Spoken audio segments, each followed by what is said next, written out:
Hey, what's up, guys? Bearcat here, doing another exciting episode of Bearcat Reviews, and today we're taking a look at the Transformers Kingdom War for Cybertron Trilogy Huffer figure. And I gotta say, guys, I'm very excited to review this one for you guys, because, like I said many times, I love Transformers Gene 1, and Huffer was one of the mini-bots in the first season, so it's very interesting to get him and review him for you guys. But as you can see, the box is doing the classic new art style for the Kingdom, where it shows them in the side, transforming to the robot mode, or car mode in the front, excuse me. You get the little window here where it shows Huffer there. But on the side, you can see it just has the poster of the Kingdom poster. Back is just some product images. Side is the art image I told you. It says deluxe class multiple times, and that's really it for the Kingdom Trilogy box. There's not much else at the top or at the bottom. So let's get to it and crack open this figure. So here is Huffer out of the packaging. As you can see, guys, he's a cool little figure. Taking a look here at his vehicle mode, you can see it resembles some kind of dump truck in this, but that's because of his accessories being plugged in and everything together. Personally, I'm not a big fan of that. I think it's just so they can give more accessories, but I personally prefer it without these attached, because this is more what he looked like in the show, so I prefer having him like that. And what those pieces I took off to show you for the accessories, they are a riot shield for him. And then the other two pieces, they combine together to form his gun that you saw in the box. So, you can see that. But I'm going to show him in this mode, personally, without the accessories on there. I just wanted to show you guys so you knew that he can do that.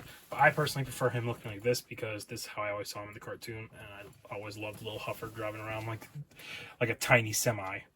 But anyways, guys, so as you can see, it's classic with the car mode. It looks exactly like he did in the show, and it does roll just like all other Transformer cars do. So, and now to do his size comparisons, you can see here for the vehicle mode, it's not very tall. It's just under 2 inches, and for length, it's at 4 inches long. But for our size comparisons here, we have Huffer with our last figure reviews, the Earthrise, Cliff Jumper, and Netflix Walmart exclusive Bumblebee figures. So you can see how they scale together. Here he is next to a fellow semi, Optimus Prime from the Earthrise line. So you can see how they scale together. Here he is next to another fellow mini-bot, Brawn.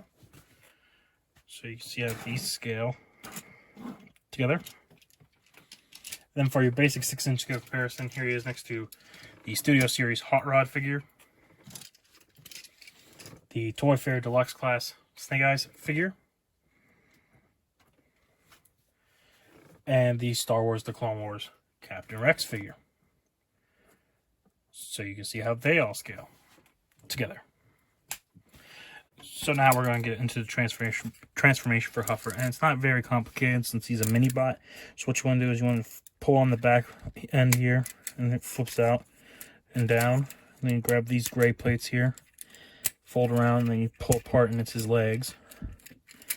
And next you want to take the little smokestacks here and pull these down, and pull out the fist.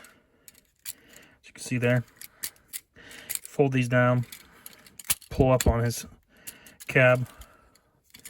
Then you just want to grab here and pull these apart so you can push the wheels back, rotate his head forward, push these back until you hear a snap like that, pull these up, rotate these around, and then pull this down.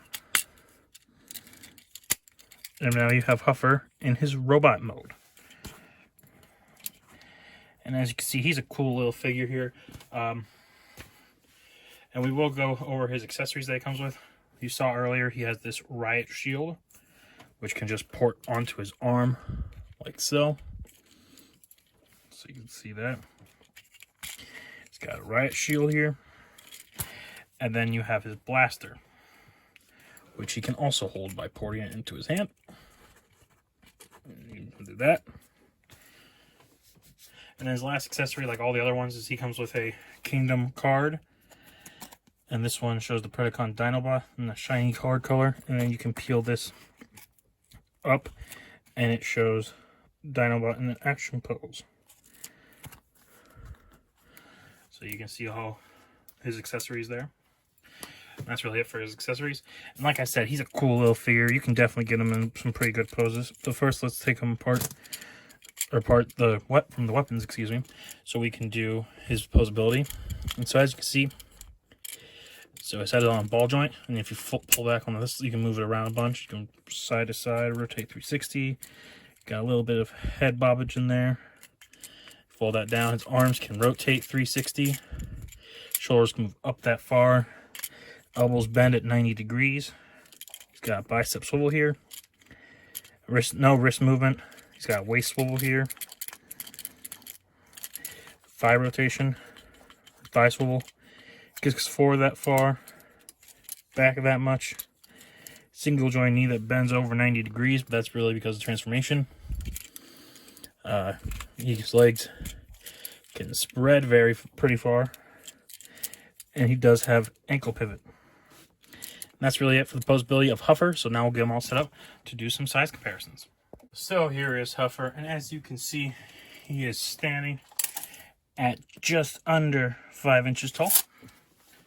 And for your size comparisons, here he is next to our last figure reviews, the Earthrise Cliff Jumper and the Walmart exclusive Netflix Bumblebee figures. So you can see how they scale together. Here he is next to a fellow mini-bot. We have Brawn. So you can see how they scale together. Here he is next to the Transformers Earthrise Optimus Prime figure. So you can see how they scale together. And last but not least, for your basic 6-inch scale comparison, here he is next to Studio Series Hot Rod, Toy Fair Deluxe exclusive Snake Eyes, and Star Wars The Clone Wars Black Series Captain Rex. So you can see how they all scale together.